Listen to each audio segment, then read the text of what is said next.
ये जगह किसी रहस्य से भरी थी, क्योंकि यहाँ से बाहर निकलने की कोशिश करने वाले इंसान को मौत की सजा दे दी जाती थी। 2014 में हुए एक एक्सीडेंट के बाद जब इस सीक्रेट एजेंट की आंख खुलती है तो वो खुद को सन 4028 के एक अजीब से टाउन में पाता है। और सबसे हैरान कर देने वाली बात यह थी, उस टाउन के लोग अब भी यही मानते थे कि वे सन 2000 में जी रहे हैं, जबकि सच्चाई तो यह थी कि पिछले पूरे 2000 सालों से उन्हें बिना बताए एक डेंजरस सर्वाइवल प्लान का हिस्सा बनाकर रखा गया था, क्योंकि बाहर की असली दुनिया तो बहुत पहले, लगभग 2000 साल पहले ही खत्म हो चुकी थी। अब इसी टाउन के पास के घने जंगल में अचानक ईथन की आंख खुलती है। ईथन एक सीक्रेट सर्विस एजेंट था जो अपने पार्टनर के साथ एक टाउन में अपनी ऑर्गेनाइजेशन के 2 गायब हुए फेडरल एजेंट्स को ढूंढने के मिशन पर था। लेकिन एक्सीडेंट के बाद अब उसकी हालत बहुत खराब थी।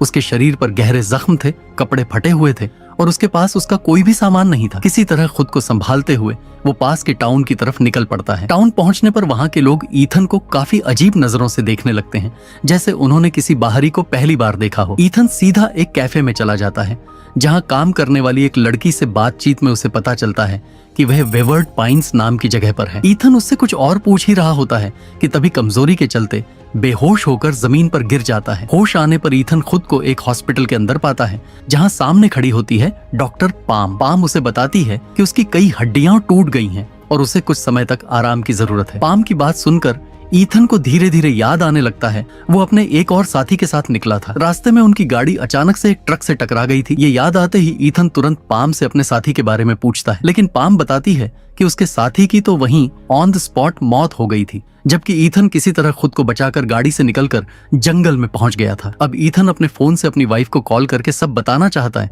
लेकिन पाम के मुताबिक उसका फोन और आइडेंटिटी कार्ड पुलिस स्टेशन में है, जिन्हें वो बाद में जाकर ले सकता है। फिलहाल उसे आराम करना चाहिए। लेकिन हॉस्पिटल में कुछ घंटे बिताने के बाद ईथन को सब कुछ बहुत स्ट्रेंज लगने लगता है। पूरे हॉस्पिटल में पाम के अलावा कोई और डॉक्टर नहीं था। माहौल इतना अजीब था कि ईथन अब वहां और नहीं रुकना चाहता था। वो जल्दी से कपड़े पहनता है और बाहर निकल पड़ता है। हॉस्पिटल का कॉरिडोर सुनसान था, न कोई पेशेंट दिख रहा था, हर कमरा बंद था। ईथन अब सीधा पुलिस स्टेशन पहुंचता है, लेकिन वहां भी गेट पर ताला बंद मिलता है। अब उसे लगने लगता है कि शायद इस गांव में कोई अजीब सी हॉलिडे चल रही है। थोड़ा आगे जाकर उसे एक बार दिखाई देती है, जहां वो फोन कॉल करने के इरादे से अंदर चला जाता है। बार टेंडर का नाम था बेवरली। ईथन उससे बात करते हुए फोन मांगता है और अपनी वाइफ को कॉल करने की कोशिश करता है, लेकिन बार बार कोशिश करने के बावजूद भी कॉल कनेक्ट नहीं होती। बेवरली उसकी बेचैनी देखकर उससे पूछती है कि आखिर हुआ क्या है। ईथन उसे अपने साथियों के गायब होने और अपनी हालत के बारे में सब कुछ बता देता है, लेकिन जैसे ही बेवरली उसके खोए हुए साथियों के नाम सुनती है वो तुरंत चुप हो जाती है, जैसे उसने कोई बहुत बड़ा राज सुन लिया हो। अभी के लिए बेवरली ईथन को एक पेपर पर एक एड्रेस लिखकर देती है और मुस्कुराते हुए ये भी कहती है कि अगर उसका मूड कभी खराब हो तो वो कभी भी उससे मिलने आ सकता है। ईथन उस पेपर को पलटता है तो पीछे एक लाइन और लिखी होती है, वेवर्ड पाइन्स में कोई भी झिंगुर मौजूद नहीं है। ये बात पढ़कर ईथन थोड़ा कंफ्यूज तो होता है, लेकिन फिलहाल इस पर ज्यादा ध्यान नहीं देता और बार से बाहर निकल जाता है। पर तभी अचानक उसे पास की झाड़ियों से झिंगुरों की आवाज सुनाई देती है। आवाज सुनते ही थोड़ा सा शॉक होते हुए वह झाड़ियों की तरफ बढ़ता है। जैसे ही वह झाड़ियों को हटाता है उसे वहां एक स्पीकर दिखाई देता है और उसी स्पीकर से झिंगुरों की आवाज आ रही थी। ये देखकर ईथन सोचता है कि टाउन में जो कुछ भी हो रहा है वह नेचुरल नहीं है। थोड़ी देर बाद ईथन पास के एक मोटल में पहुंचता है ताकि वह रात वहीं बिता सके, लेकिन क्योंकि उसके पास पैसे नहीं थे, सुबह सुबह ही उसे होटल से बाहर निकाल दिया जाता है। अब बाहर निकलते ही ईथन को याद आता है वो एड्रेस जो बेवरली ने उसे दिया था। वह तुरंत वहां जाने का फैसला करता है, लेकिन उस जगह पहुंचते ही ईथन के तो होश उड़ जाते हैं, क्योंकि वह जगह किसी पुराने और जर्जर कैबिन की तरह थी। अंदर घुसते ही उसे एक भयानक नजारा दिखाई देता है। बेड से बंधा हुआ एक इंसान जिसकी कई दिन पहले मौत हो चुकी थी। जब ईथन पास जाकर उसका चेहरा देखता है तो वह हैरान रह जाता है। वो लाश किसी और की नहीं बल्कि उसके खुद के खोए हुए साथी की थी। ये देखकर ईथन बुरी तरह डर जाता है और सीधे पुलिस स्टेशन की ओर भागता है। वह वहां के शेरिफ को सारी बात बताने की कोशिश करता है, लेकिन शेरिफ का रवैया बेहद अजीब था। वह तो उसकी बात सुनते सुनते आइसक्रीम खा रहा था और किसी तरह की सीरियसनेस दिखा ही नहीं रहा था। आखिर ईथन के बार बार जिद करने पर शेरिफ उसकी कंप्लेंट तो दर्ज कर लेता है, मगर लापरवाही से कहता है कि वो थोड़ी देर बाद जाकर बॉडी को चेक करेगा। उसकी बातों से साफ झलक रहा था कि या तो वह झूठ बोल रहा है या फिर जानबूझकर किसी चीज को छिपा रहा है। ये देखकर ईथन वहां से बाहर निकलता है और किसी का फोन लेकर सबसे पहले अपनी वाइफ को कॉल करने की कोशिश करता है, लेकिन फोन अनरीचेबल आता है। फिर वह अपनी ऑर्गेनाइजेशन में कॉल करता है, जहां आखिरकार एक आदमी कॉल रिसीव करता है। ईथन जल्दी से बोलता है कि मैं ईथन हूं, मुझे अपने बॉस से बात करवाओ, ये मामला बहुत सीरियस है। लेकिन सामने वाला आदमी हर बार कोई ना कोई बहाना बना देता है और आखिर में वो कॉल काट देता है। अब उसके मन में एक ही बात साफ हो चुकी थी इस टाउन में कुछ बहुत गलत चल रहा है। परेशान होकर ईथन तुरंत बार में गया ताकि ब्रेवली से बात कर सके, लेकिन बार में आज ब्रेवली मौजूद ही नहीं थी। ईथन ने वहां मौजूद पार्ट टेंडर से ब्रेवली के बारे में पूछा तो उसने बताया कि ब्रेवली नाम की कोई औरत इस बार में काम ही नहीं करती। ईथन को यह सुनकर गुस्सा आ गया। उसने गुस्से में उस बंदे का कॉलर पकड़ लिया और उसे उल्टा सीधा सुनाने लगा, लेकिन तभी बंदा गुस्से में आकर ईथन के सर पर वार कर देता है। ईथन बेहोश हो जाता है और इस बार उसकी आंखें खुलती हैं तो वह फिर से हॉस्पिटल में था, लेकिन अब उसके हाथ पैर बांध कर रखे गए थे। तभी वहां एक साइकियाट्रिस्ट आता है और बताता है कि एक्सीडेंट की वजह से ईथन के दिमाग में एक बहुत ही खतरनाक ब्लड क्लॉट बन गया था। इसी वजह से वह अजीबोगरीब चीजें हेलुसिनेट कर रहा था। साइकेटिस्ट उसे यह भी बताता है कि उसी ब्लड क्लॉट को रिमूव करने के लिए जल्दी ही सर्जरी करनी पड़ेगी, लेकिन ईथन के हिसाब से जो उसने देखा और महसूस किया था वह पूरी तरह से सच्चाई ही थी। इसीलिए ईथन डॉक्टर पाम के सामने आते ही अपनी सर्जरी करवाने से मना करता है, लेकिन डॉक्टर पाम उसकी बात नहीं सुनते और एक इंजेक्शन देकर उसे बेहोश कर देती हैं। फिर सीधे ऑपरेशन रूम की तरफ ले जाती हैं। रास्ते में ईथन जैसे तैसे होश में आता है और महसूस करता है कि जो उसका स्ट्रेचर खींच रहा है वह कोई और नहीं बल्कि ब्रेवली थी। ब्रेवली हॉस्पिटल में ईथन की जान बचाने आई थी। ब्रेवली ने ईथन को होश में लाकर लिफ्ट में ले लिया ताकि वह हॉस्पिटल से बाहर जाकर नॉर्मली बात कर सके। इंजेक्शन के असर से ईथन को अभी भी चक्कर आ रहे थे, इसलिए सबसे पहले वह बाथरूम में छुप गए। बाहर की चीजें देखने के लिए ईथन ने जानबूझकर बाथरूम के कांच को तोड़ लिया था। तभी डॉक्टर पाम बाथरूम के बाहर आ पहुंचती हैं। ईथन तुरंत डॉक्टर पाम पर अटैक करता है और ब्रेवली के साथ वहां से भाग जाता है। खाली घर में पहुंचकर ब्रेवली ईथन से बात करती है और बताती है कि वह कई सालों से इसी टाउन में फंसी हुई थी और सन 1999 में टाउन में आई थी। यह सुनकर ईथन का दिमाग काम करना बंद कर देता है क्योंकि अब उसका कैलकुलेशन और एज बिल्कुल मेल नहीं खा रहे थे। ब्रेवली आगे बताती है कि जिस एजेंट की डेड बॉडी ईथन ने ढूंढी थी उसे असल में शेरिफ ने मारा था। इस टाउन में कुछ नियम थे कि कोई भी यहाँ से भागने की कोशिश नहीं करेगा। यह सुनकर ईथन और ज्यादा डर जाता है, लेकिन दवाई के असर की वजह से वह बेहोश हो जाता है और अगली सुबह जब उसकी आंख खुलती है तब ब्रेवली वहां से चली गई होती है। ईथन टाउन में वापस जाता है और इस बार सब कुछ नॉर्मल लग रहा था। पास में हो रही एक पार्टी में उसकी नजर केट नाम की महिला पर पड़ती है जो मरे हुए एजेंट के अलावा गायब हो गई थी। लेकिन सबसे चौंकाने वाली बात यह थी कि केट अपनी उम्र से काफी बड़ी लग रही थी। ईथन तुरंत अप्रोच नहीं करता और पार्टी खत्म होने तक इंतजार करता है। जैसे ही केट अपने पार्टनर के साथ जाने लगती है, ईथन उसका पीछा करता हुआ उसके घर तक पहुंच जाता है। रास्ते में उसके दिमाग में बस यही बात चल रही थी कि केट इतनी ज्यादा बदल गई कैसे, क्योंकि 1 महीने पहले तक ही उनका एक्स्ट्रा मैरिटल अफेयर चल रहा था और तब केट बिल्कुल अलग थी। ईथन हिम्मत करके केट के घर की डोरबेल बजाता है और उससे बात करने की कोशिश करता है। शुरू में केट अपने पति के सामने ऐसे दिखावा करती है जैसे कि वह ईथन को जानती ही नहीं। थोड़ी देर में वह अपने पति को किसी काम के बहाने से अंदर भेज देती है और ईथन को बताती है कि पूरे टाउन में हर जगह सीसीटीवी कैमरा लगे हुए थे और 24 घंटे उनकी हर मूवमेंट पर नजर रखी जा रही थी। इसीलिए केट ने ईथन से कहा कि वह अभी बहुत ज्यादा सावधान रहे। मगर ईथन का मन अभी भी यह जानने में लगा था कि केट इतने समय में इतनी बदल क्यों गई। केट के हिसाब से वह पिछले 12 साल से इस टाउन में थी, जबकि ईथन की जानकारी के अनुसार केट बस 1 महीने पहले गायब हुई थी। यह सोचकर ही ईथन का दिमाग दंग रह गया।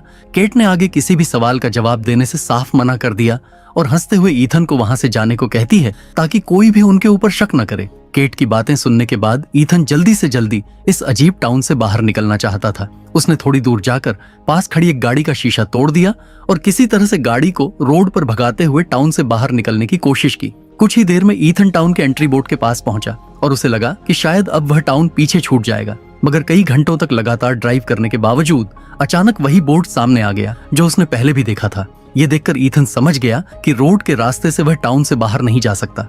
तुरंत ही उसने गाड़ी से नीचे उतरकर जंगल में भागने का फैसला किया। जंगल के बीच में आने वाली हर चीज को ध्यान से पार करते हुए वह जंगल के अंतिम हिस्से तक पहुंचा। वहां एक बहुत बड़ी दीवार खड़ी थी जो पूरे टाउन को चारों तरफ से घेर रही थी। दीवारों के ऊपर हाई वोल्टेज वायर्स लगे थे ताकि कोई भी भागने की कोशिश करे तो करंट लगने पर उसकी मौत हो जाए। ईथन ने फिर से गाड़ी में बैठने का फैसला किया। तभी अचानक टाउन का शेरीफ आ गया और ईथन को गाड़ी चुराने के जुर्म में पकड़ लिया। ईथन बार बार समझाने की कोशिश करता रहा कि वह एक सीक्रेट सर्विस एजेंट है, लेकिन शेरीफ ने उसकी बातों को बिल्कुल नहीं माना। इसके बाद शेरीफ ने ईथन को कुछ दिनों के लिए हाउस अरेस्ट पर डाल दिया। ईथन को अब ना चाहते हुए भी एक पुराने सड़े हुए होटल में रहना पड़ा। ईथन ने तय किया कि सबसे पहले वह इस टाउन के बारे में सारी जानकारी जुटाएगा। बाद में उसे पता चला कि टाउन में इंटरनेट की सुविधा उपलब्ध नहीं थी।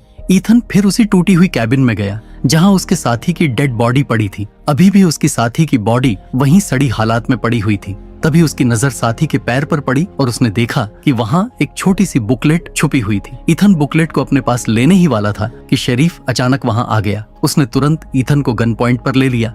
शरीफ गुस्से में था और उसने ईथन को वापस होटल जाने के लिए मजबूर कर दिया। लेकिन अभी के लिए ईथन होटल ना जाकर उसी बार में गया जहाँ पर ब्रेवली काम करती थी। किस्मत से बार में पहुंचने पर ब्रेवली खुद ही मिल गई। उसे देखते ही ब्रेवली ने सबसे पहले बार के गानों का वॉल्यूम तेज कर दिया और फिर डांस करने का दिखावा करते हुए ईथन के कान में फुसफुसाई कि जो मरा हुआ एजेंट ईथन के साथ काम करता था वह पहले ब्रेवली के साथ मिलकर टाउन से भागने की योजना बना रहा था। उस एजेंट ने टाउन का एक डिटेल्ड मैप बनाया था और हमेशा उसे अपनी एक बुक में रखता था। गांव वालों को उनके बारे में पता चल गया, जिस वजह से भागते समय उसकी जान चली गई। अब ईथन समझ गया कि टाउन से बाहर निकलने के लिए उस मैप की जरूरत कितनी जरूरी थी। ब्रेवली ने उसे कुछ पैसे दिए और खाने के लिए कहा। पैसे लेकर ईथन कैफे गया और वहाँ कॉफी खरीदी। कॉफी के दौरान ही वहाँ काम करने वाली एक औरत ने उसे बताया कि उसकी एक्स्ट्रा मैरिटल अफेयर वाली गर्लफ्रेंड पास की टॉय शॉप पर काम करती थी। इस जानकारी के बाद ईथन तुरंत ही उस शॉप पर गया ताकि पता लगा सके कि आखिर उसके साथी की मौत कैसे हुई। मगर केट ने जानबूझकर इस बारे में कुछ भी नहीं बताया। जब ईथन शॉप से बाहर निकला उसकी नजर एक फोटो फ्रेम पर पड़ी जिसमें टाउन के रूल्स लिखे हुए थे। पहला रूल ये था कि कोई भी टाउन से भागने की कोशिश नहीं करेगा। दूसरा रूल ये कि टाउन में किसी से भी अपने पास्ट के बारे में बात नहीं करेगा। तीसरा और सबसे अजीब रूल ये था कि हर बार फोन कॉल्स को आंसर करना होगा। ईथन को यह सब पढ़कर काफी अजीब लगा, लेकिन उसने फिलहाल हॉस्पिटल की ओर रुख किया। वहाँ भीड़ न होने की वजह से वह जल्दी ही मुर्दा घर तक पहुंच गया जहाँ मरे हुए लोगों का सामान रखा जाता था। उसने तुरंत वह बुकलेट अपने पास रख लिया और ब्रेवली के साथ जंगल की ओर निकल गया। वहाँ दोनों ने टाउन के मैप को देखकर निकलने का प्लान तैयार किया। प्लान को एग्जीक्यूट करने से पहले दोनों के शरीर से ट्रैकर निकालना जरूरी है, क्योंकि इस टाउन में हर व्यक्ति के अंदर ट्रैकर लगाया गया था जो उनकी एक्टिविटी और लोकेशन को ट्रैक करता था। मगर ब्रेवली की मदद से वह ट्रैकर निकालने में सफल रहा। ब्रेवली ने यह भी बताया कि यदि कोई रूल तोड़ता तो उसे बहुत खतरनाक सजा दी जाती और ईथन का मरा हुआ साथी भी उसी सजा का शिकार हुआ था।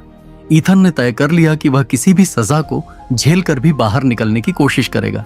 इसके बाद वह टाउन में वापस प्लान को पूरी तरह तैयार करने चले जाते हैं। रास्ते में ब्रेवली और ईथन की मुलाकात केट और उसके पति हेरोल्ड से हो गई। केट ने ईथन से बात करते हुए उसे ब्रेवली के साथ अगले दिन शाम के डिनर के लिए अपने घर इनवाइट किया। ईथन ने थोड़ी सोच विचार के बाद तुरंत हाँ कर दी। ब्रेवली को यह थोड़ा अजीब लग रहा था, मगर फिलहाल उसने कुछ नहीं कहा। ईथन वापस अपने होटल गया और मैप को देखकर टाउन से भागने की योजना बनाने लगा। तभी उसने मैप में देखा कि एक पेड़ के ऊपर कुछ निशान बने हुए हैं। इसका मतलब यह साफ था उसके मरे हुए साथी ने वहां कोई जरूरी सामान छुपाया था। अगले दिन सबसे पहले ईथन ने अपनी ट्रैकर चिप होटल के बेड पर रख दी और जंगल की ओर चल पड़ा। वह पेड़ के पास पहुंचकर ऊपर चढ़ गया और सामान निकालने लगा। इसी बीच उसे पास से गोलियों की आवाज सुनाई दी। पेड़ के ऊपर से ईथन ने शेरिफ को देखा जो किसी चीज पर लगातार फायरिंग कर रहा था। ईथन ने फिलहाल उस पर ध्यान नहीं दिया और अपने काम को पूरा कर लिया। जंगल पार करके वापस गांव पहुंचते ही ईथन शाम के समय ब्रेवली के साथ केट के घर की ओर बढ़ा। शुरू में ब्रेवली थोड़ी हिचकिचाई, मगर ईथन ने समझाया कि आज रात ही उनका टाउन से निकलने का समय है और प्लान तैयार है। इसे ब्रेवली भी मान गई और साथ में घर पहुंच गई। डिनर के दौरान थोड़ी देर ईथन ने केट से बातें की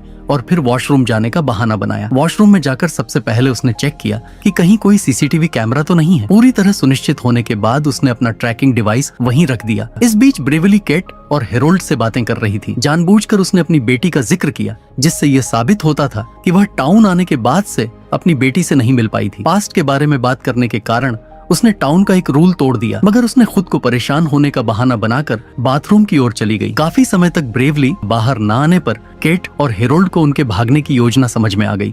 इसी दौरान ब्रेवली और ईथन घर के बाहर निकल चुके थे। ईथन ने शुरुआत में ब्रेवली को समझाया कि उसके मरे हुए दोस्त के पैकेज की मदद से ही उन्हें टाउन से बाहर जाने के कुछ क्लूज मिले हैं। अचानक आसपास के सभी घरों की लाइट जल गई और घरों में मौजूद फोन बजने लगे। इसके तुरंत बाद हर घर से लोग हथियार लेकर बाहर आ गए और ईथन और ब्रेवली का पीछा करने लगे। अब सवाल यह था कि क्या वे दोनों टाउन का ये रहस्य पूरी तरह से जान पाएंगे? क्या वे टाउन से बाहर निकल पाएंगे? और उससे पहले क्या गांव वाले उन्हें मार देंगे या नहीं? जानने के लिए लाइक और सब्सक्राइब जरूर करें और नेक्स्ट पार्ट के लिए कम से कम 50 कमेंट करवा दें। मैं हूं नैरेटर V8। मिलते हैं अगले डेडली कहानी में।